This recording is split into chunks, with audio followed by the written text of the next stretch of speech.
Gaasa sa kinaiyahan nga gihatag sa kahitasan, mao kini ang usa sa pinakanindot nga kaliguan o gikahibulungan sa baga nga katawhan nga gusto nilang anhian. Mao kini ang Bicayan Falls ug anaa niini nahimutang sa barangay Hinapuyan, Carmen, Surigao del Sur. Usa unsa pa may inyong gihulat, ali na og mag-adventure na ta. Maayong bungkag, this is Kajani. By the way, gikan mo sa highway, anha mo agi sa barangay Antaw. Ug kasunod ni ini nga barangay, mao ang barangay Kankaban. Ug dayon ang barangay Esperanza. From barangay Antaw to barangay Kankaban, diha pa lang ang simentado taman. Apan sa barangay Esperanza to barangay Hinapuyan, diha pa lang usab ang wala pa pod na simento ang dalan. Ug according sa among gipangutana dito sa barangay Esperanza, ikan daw sa barangay Esperanza to Bicayan Falls, marag anaa daw sa 5 kilometers bago pa makaabot dito. Mao kini ang dalan susama sa inyohang nakita, pero hapit na ni siya sa barangay Hinapuyan. Una mo nga makaanha sa sentro, motabok usa mo sa tulay. Og sa among pag-ari, nangita na dayon mi og tour guide kay medyo baklayunon pagamay ang Bicayan Falls. Og giubanan na daay mi sa among tour guide nga si Kungkong tun kay wala mi katuod paadto sa Bicayan Falls. Ayun daay mi sa Bicayan Falls. Mauday ni ang dalan paingon sa Bicayan Falls. Ug perti kaayo ninduta diri kay abunda kaayo ang ilang mga tubig. Hilabihan usab katinaw. Hi guys, we're going to Bicayan Falls. Liwar siya paktason guys. Patud pa sa tour guide namo diri sa usa ka sapa, pito pa daw kasapa nga among matabukan. Adisar pa nga makaadto mi sa tunghaan sa Bicayan Falls. Pagod ang pagod, grabe. Ito pa ka last na nin, di ba? Ug if ever nga moari mo, mag-amping lang yun mo sa inyong paglakaw tungod kay diri medyo danlog ug sa among pag-ari medyo ulan-ulan mo nang lapok yun ang dalan mo nang kita nga monhita sa Bicayan Falls, mag-amping ta ug magtan-aw ta sa atong gilakwan. Tungod kay nakalabay naman ta sa pito ka sapa, mauna dayon ni ang amo ang nakita. Og tara atong pagmasdan. Okay, hi guys. The place is so nice. Huh?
Babaw?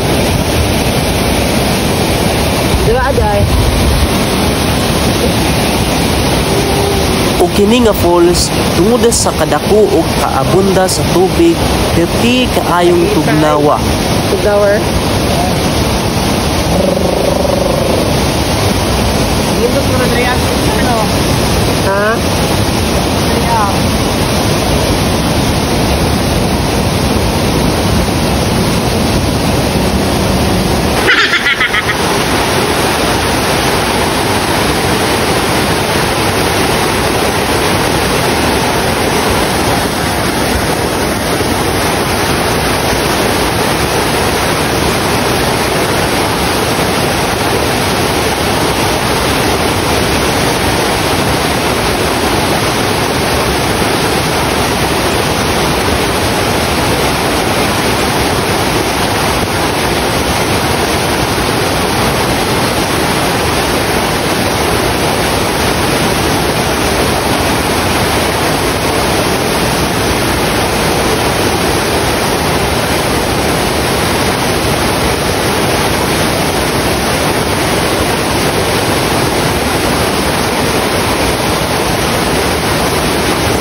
guide. Isa pangalan niyo mo?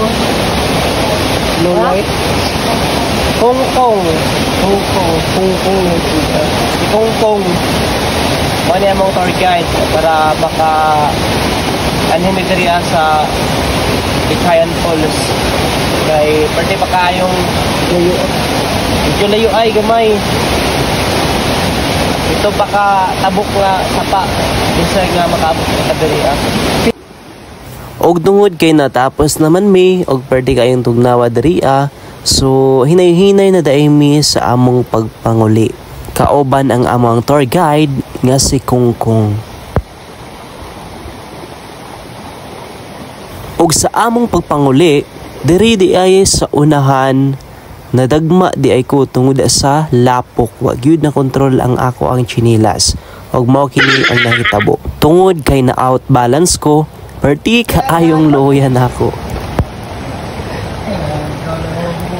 Mao na ang bag. Ang akong gihimo tungod kay ana pa man daghay mga sapa sa unahan nang himasa na lang ko. Mao ni ang ikaupat nga sapa nga among ulian.